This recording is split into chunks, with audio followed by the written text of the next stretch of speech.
All right. So these are the Counter-Reformation notes, and like the other Reformation ones, these are pretty short. Might be even shorter. We'll see. All right. So we got some important people meeting. That's how that goes. All right. So after the 95 Theses was posted, and the printing press is kind of sending everything around, and everybody's starting to freak out a little bit, Pope Leo X and the Holy Roman Emperor, which is basically, he's a king, essentially. They are like, all right, dude, we gotta get this guy. This guy is causing all kinds of upheaval and mayhem, and this is not cool. We gotta get rid of him. So they were like, all right, we're going to, you gotta come and basically say you're gonna take back your statements, or we're gonna kick you out of the church. So come to this meeting and take back what you said, or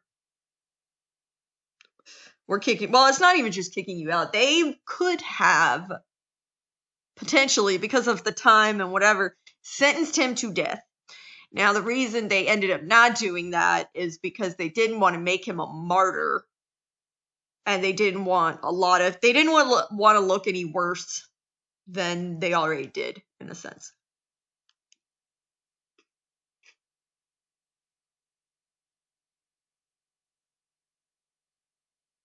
Anybody need more time on this one?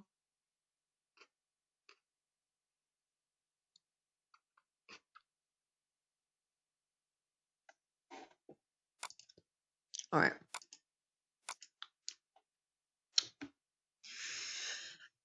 In American, you would say this as diet of worms. It is not actually eating worms. This means, first of all, it's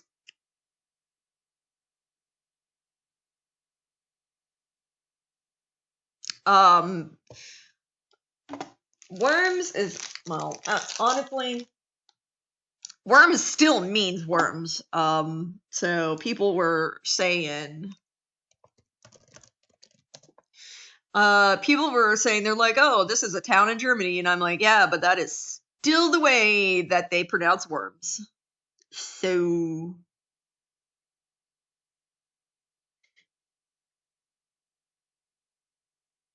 foams. It's not exactly the plural form, but it's very, very close. All right.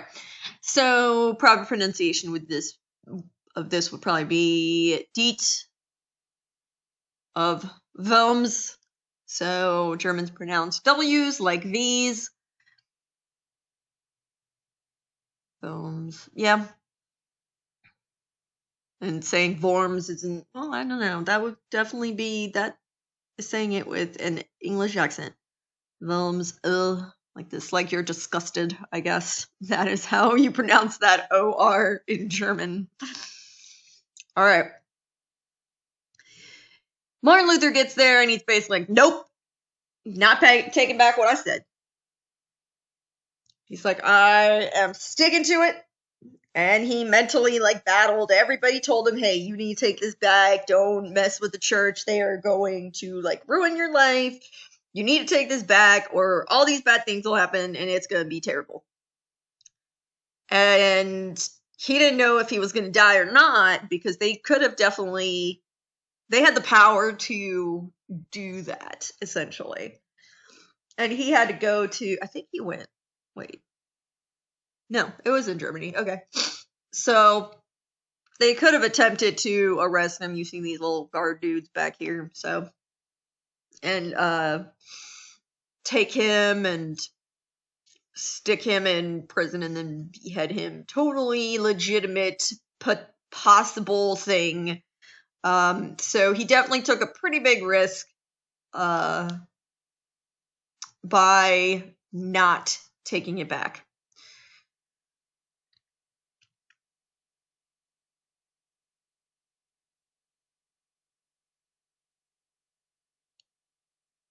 Anybody need more time on this?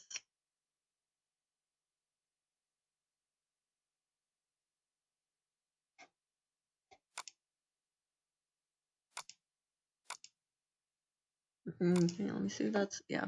Okay. All right. When he wouldn't take it back, the Pope was like, all right, fine, you're excommunicated. We're kicking you out. You can't be Catholic anymore.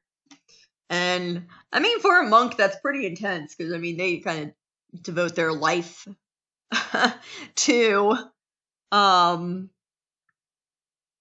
to the church. So they're like, no, it's terrible.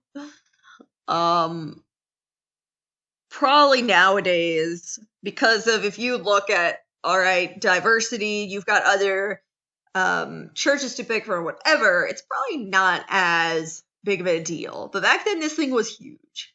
It could be a big deal if you're really like into your church and you, I don't know, somehow messed it up really big.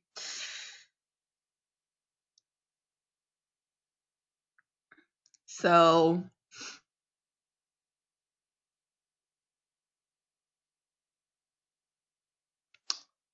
Pope Leo was like, get out, we don't like you anymore. Again, didn't sentence him to death because they didn't want to look any worse than they already did, but they knew they had to do something. They couldn't just be like, oh, okay, that's fine. You can just, keep doing what you're doing. Like, nah, we gotta do something, so we gotta kick you out. And again, that's pretty bad for a monk. If it was like a monk, priest. Also, well, we're going to see this change when we get to absolute monarchs. Is in the beginning, any monarch, if they got excommunicated, they would freak out. And they'd be like, no, what? Monarchs are going to start to not care. They're like, no, what I'm doing is more important than this.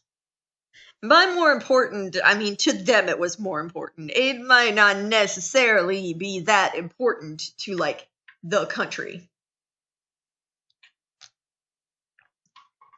Example, getting a divorce.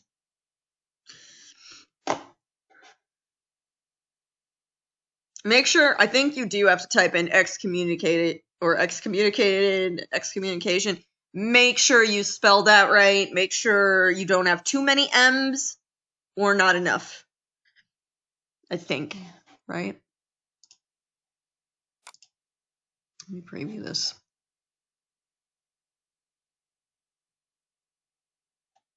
Here, I'm gonna actually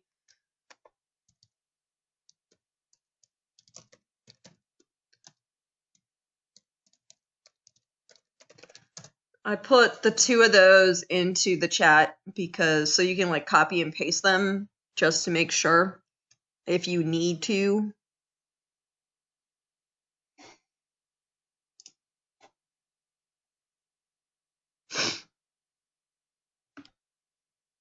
So the first, and also make sure the first one is with an ED and the second one is TION.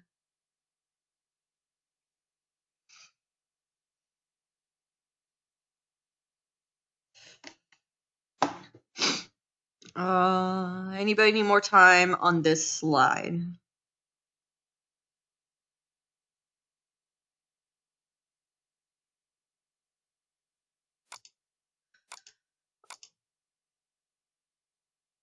All right.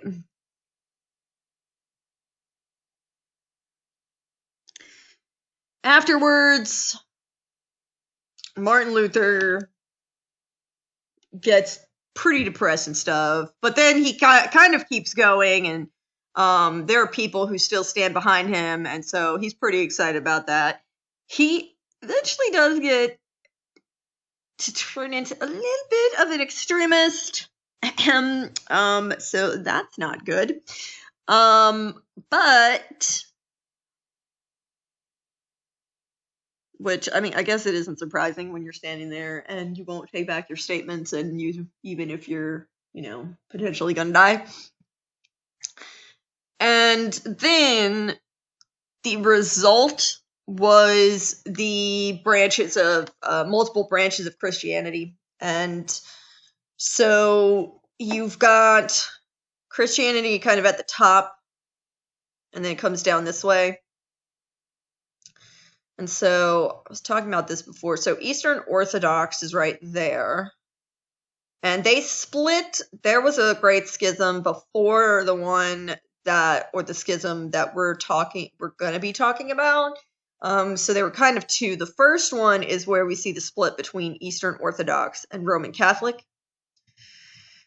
And there were a few, like, I guess, subcategories in here, but most people don't. You would have to be pretty specific in these subcategories. Most people will say they're like Eastern Orthodox or Catholic or Roman Catholic. The second schism is going to lead to this is Anglican, is the English Reformation, which is what we're going to go over soon.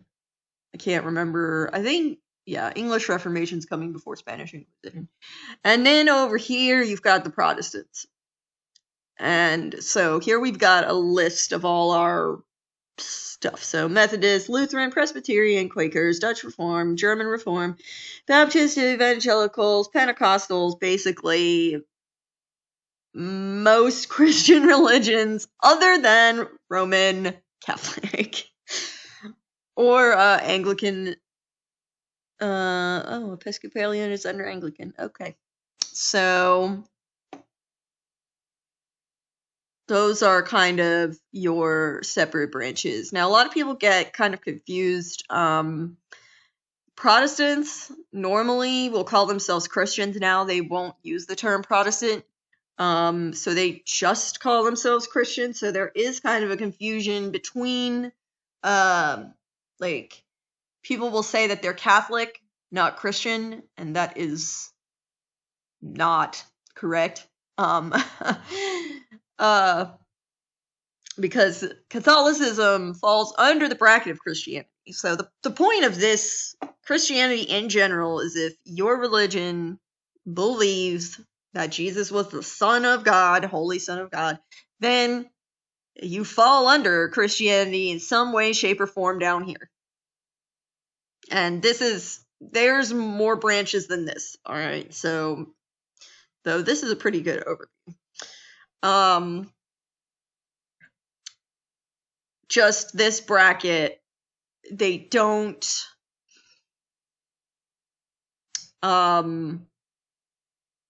don't know if the word fell out of favor to say Protestant or what. And for some reason, people also don't specify that they'll say Christian instead of like Methodist, Baptist. Some people might say Southern Baptist. But most of the time, people will be like, I go to a Pentecostal church. So it's kind of interesting, but essentially that's the difference. So I do get a lot of people who think that Catholic and Christian is different. And so that's where that confusion happens here. Is the use of the word more than anything. All right, and that is it for the Counter-Reformation. Pretty much very simple and short. They reacted to what he said, and they did put into place, they tried to get people to essentially convert back to Catholicism, sent people out to try to convert people, and then eventually they started going out trying to scare people, and it kind of took off from there, and then it got very violent. So, all right.